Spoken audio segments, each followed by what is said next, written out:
Welcome. This is Leo time. Welcome to the new moon in Leo. Transmission from Termino Beach in Long Beach, California. It's a beautiful day here in California. It's a little bit overcast, but I saw a beautiful sunrise this morning, people. It was amazing. So many levels. I shared some breakfast, we made some prayers, the colors change, got cold for a little while. We had some mango, we talked about everything, my friend and I. So as I sat here to prepare to talk to you, all I could think of is just the beauty of looking someone in the eye and just telling them the truth. And how freeing that is, and how joyful that is in work and play and friendships and relationships and all of those things. So I feel like the message for me in this, I believe Sirius, the star, this morning at 6:49 AM Eastern Standard Time, was also the brightest, crossing with the Leo new moon. There's a cool dude riding his bike. Humans are just amazing. Humans are amazing. Humans are amazing. So I thought you might like to come to the beach. Join me in prayer and solitude together. Toby's here.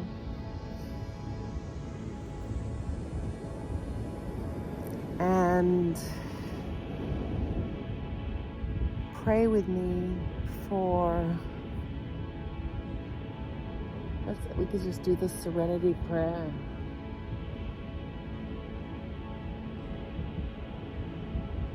I pray for the serenity to accept the things that I cannot change, the courage to change the things I can, the wisdom to know the difference. Such a great prayer, hey? It's kind of like the 4 agreements. I'm not sure if anyone's familiar with those, but in a work context, I sort of put it up as maybe a value or a sort of belief system that I sort of adhere to. And the first of the 4 agreements is be impeccable with your word. Second one is don't take anything personally. Number 3 is don't make any assumptions. And number 4 is do your best. Which by the time you come to number 4, you're like, you've already been through the first 3 rounds, so doing your best is kind of the cream on the crop, And I've totally forgotten while I was going here. I'm sidetracked. So I was thinking we could all enjoy the sounds.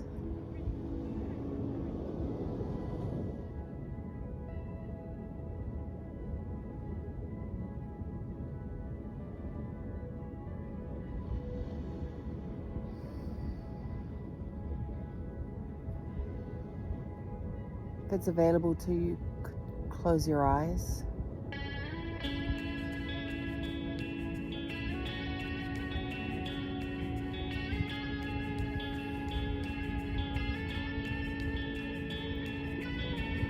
Feel the energy moving around your body, however you see it, physically, emotionally, mentally, colors. an unlimited amount of ways and an unlimited amount of combinations. There are no limits.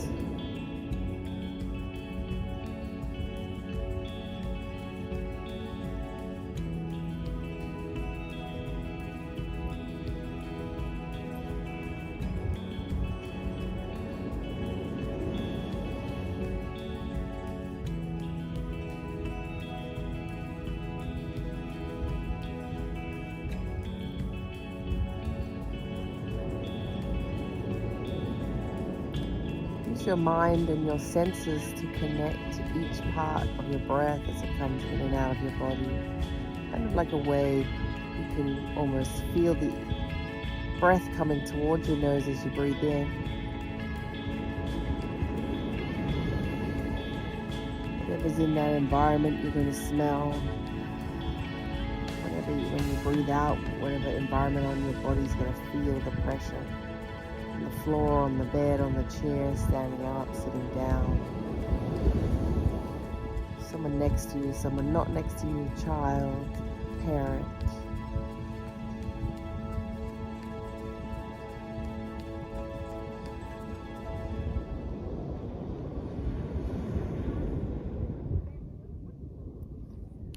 And allowing the weight of your body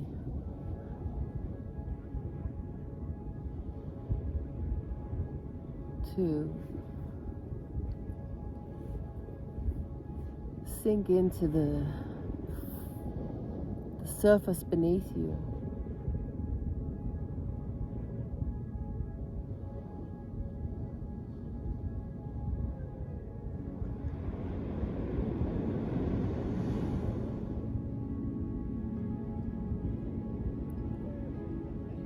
And wherever you may feel a hard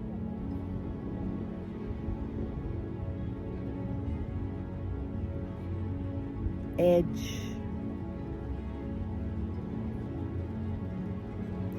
or maybe a firm pushback, you can assess in your own body. Stay with me here. Assess in your own body where that resonance sits, that feeling sits.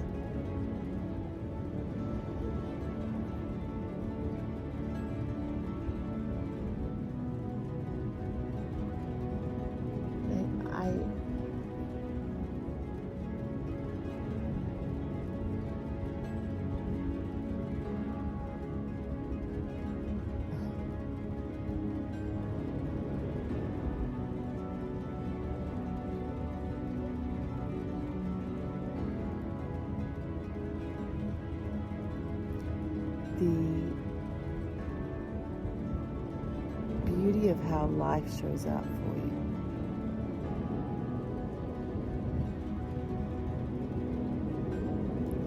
When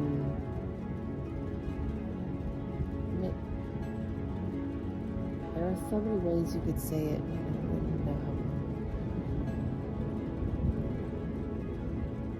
when we show up for ourselves, then other things show up for us too.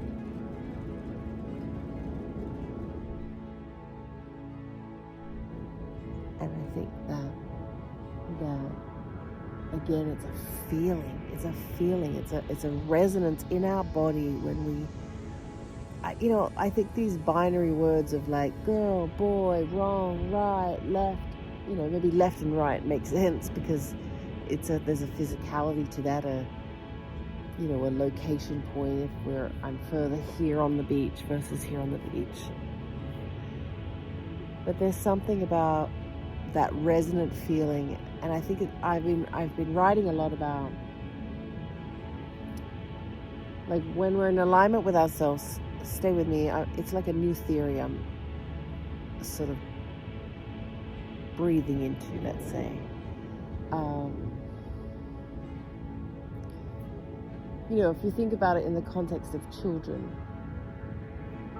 so you're trying to convince your kid or your niece or something to do something that you know is better for them because you're the adult. They don't understand because they're, in that mindset of the child.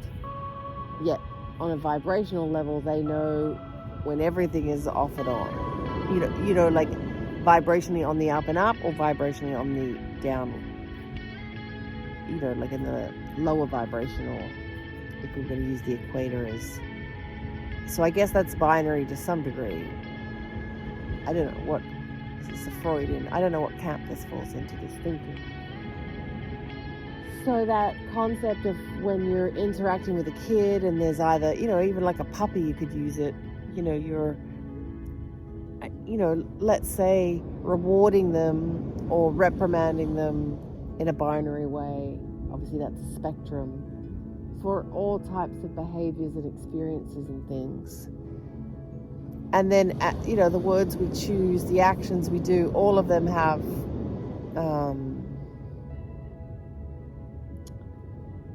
knock-on, stay with me, like knock-on effects in the sense that if, a kid brings the same sort of complaint or confusion or even understanding, I guess, commitment to an understanding, to a daily routine, say bath time, they're like, I'm not getting in the bath, then they get in the bath and they stay in the bath forever, then they won't get out of the bath, and when they do, then they cuddle, like this whole sort of thing, which maybe that's fun or maybe that's not fun. Maybe some of that feels unnecessary. For me, on a couple of levels, I'm curious why they're doing that and blah, blah, blah, but that's another episode. My point here is, as a child, they know vibrationally when something is off or on as a binary concept, but often they don't know why it's off or on, or they can misread the sort of wires to why something they did, said, ate, behaved on every level was like, good, bad, not good, you're in trouble, you're not in trouble, you're rewarded, you're reminded, reprimanded, all of the behaviors that come into the sort of, life for children, but at the same time a very visceral experience for the child and for everyone, obviously. But the kids are sort of super tuned into the physical side of it, but they're not really sure where, what the verbal, and even if we said like, stay with me, like if I was to say, it's like when kids start saying poopy bum and stuff like that because they think it's going to get a reaction because it's a bad word, but they're just sort of catching on to something. And I think that can happen. I digress. Anyway, vibrationally, you could feel it when it's off. So if kids could feel it when it's off, like say they have a, interaction with a parent, but they often don't know what's behind the off, and they can misread that, or like I said, misread a reward, and you get that sort of pattern behavior building concept where, people do things to get a result. People do things to see the same behavior. People, this might sound a bit crass. Oh, wow. This dad's really pushing his kid.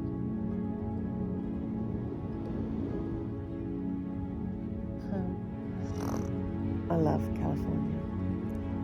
It takes all types.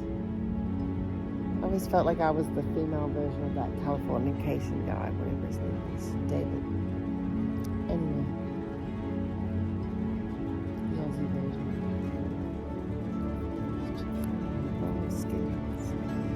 So, vibrationally, people can feel things are off.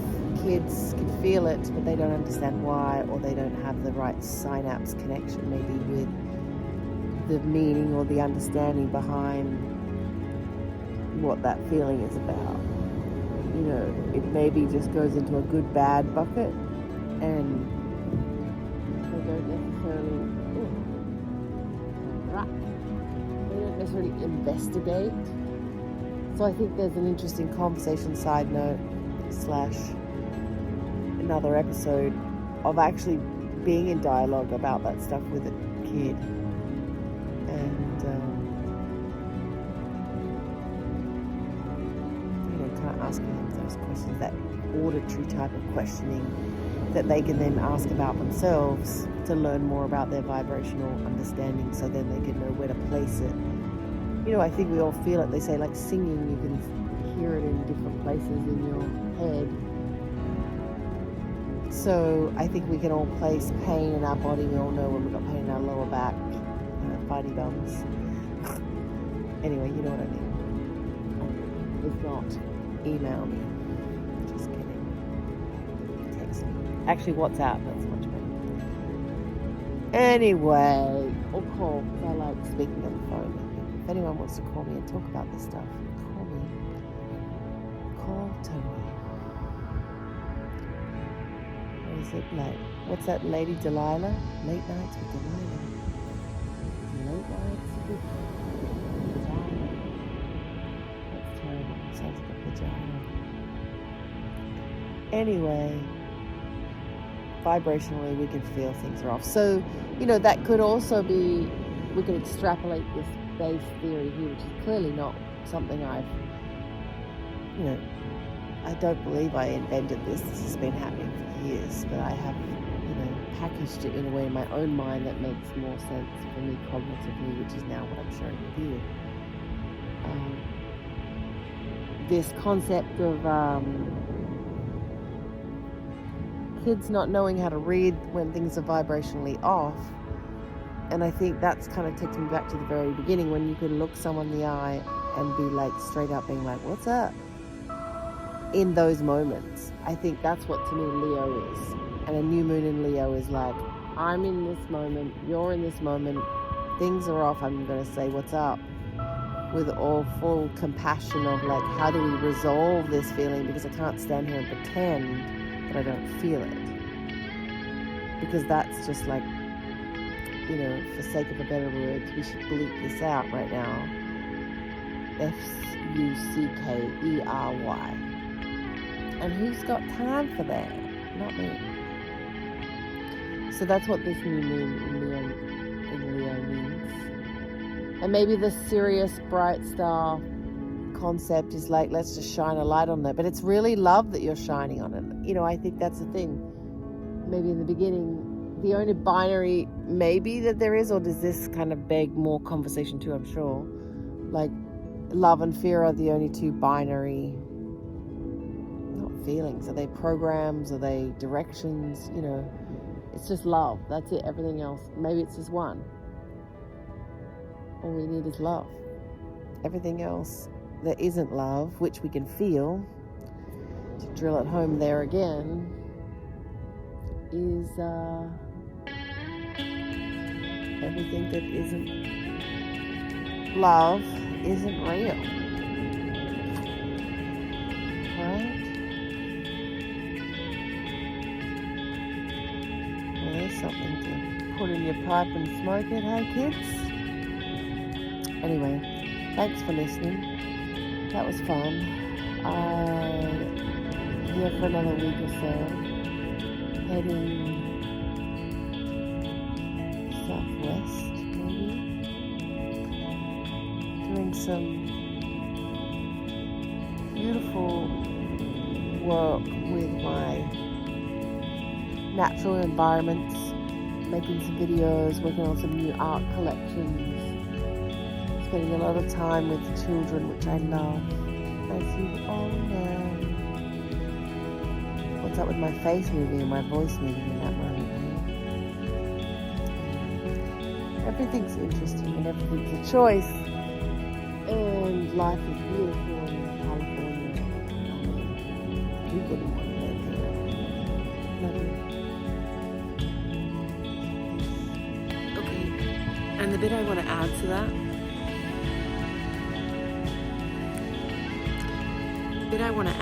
video is that kind of joining all the pieces together, kids don't understand the reason behind some vibrational offs. And often when people are interacting with children, they lie to them or don't tell them the truth, of which the kid can feel, but they can't understand why. And I think that's my point. Like, everybody can understand why. Kids especially, let me rephrase. Everybody can feel it's off. Kids especially. Yet, repeating myself, kids don't understand always why. And often a lot of older adults too. Rephrase that completely. Often we all as humans don't know why. So then that's maybe when we go into our stories, or we go into our, our behavioral patterns, if I kind of loop something else together, that, we keep repeating the same behavior, looking for a fix, but it gives us the same feeling, which is comfort of doing the same result. So then you've got to really push out of your comfort zone to get out of that same response. And I think sometimes with kids it can get like that, because they're going to cognizantly not remember that we've talked about this before, but you do. So it's like, how do you be the leader to cognizantly have that conversation versus tell mistruths, because they often won't vibrationally fall with them, land with them, therefore they won't believe you, and you'll have a harder time to discipline and communicate with them and understand. And I think that goes for everybody, but for kids it's a sort of a much more intimate or close-up study of the human psyche process. And, in minute times,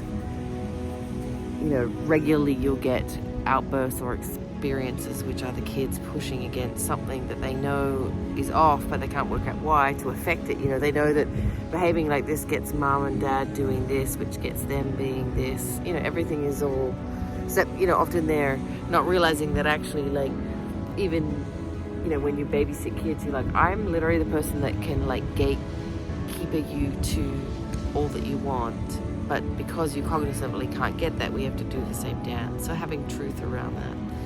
I think I'm talking about kids a lot because I've been spending time with children, and I think it's an incredible gift to watch their minds. And I think, we can also bring that into our own business practices of how simple they make things. Anyway, so many tangents, but I just wanted to get back to you about the reason why I think I kind of went off in that first little stream of alignment and feeling it and learning about it and trusting it and strengthening your trust and faith muscles so that your engagement with spirit and the universe continues, which also includes manifestation, but part of that comes from breaking patterns and being able to expand yourself beyond those moments where it gets sticky and tight. So that's lots of things. So my message for the Leo new moon is just speak the truth from your heart, and that's it. It will never lead you astray. Speaking from your heart, this is your truth. Same thing. People used to say to me, just speak your truth. I'm like, what does that even mean? And I think it's now speak from the heart, which, it takes a lot of courage in some situations. So this is where I am. So beautiful. Well, actually, it's a dodgy ships out there. Look at them all lined up,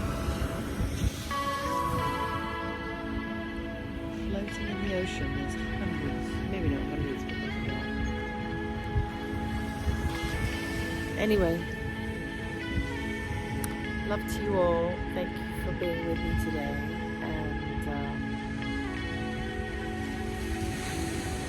And that beauty also of truth moments, I think, and how they set us free is very special. Like when a kid comes to truth. I'm going to put this little article at the end of the video today, this photo that I took in the airport. And just that amazing moment, I think, of alignment of the light when a kid sees it and they're like, when we see something for the first time or something clicks, that cognizant and quick, and I think that is, if we could show more of that to the world in different ways, then I think we will continue to do this beautiful job of raising the consciousness of the planet. Anyway, that's my message. Not anyway as in like, I'm not important, more of like, I'm gonna go make some pancakes. Love you.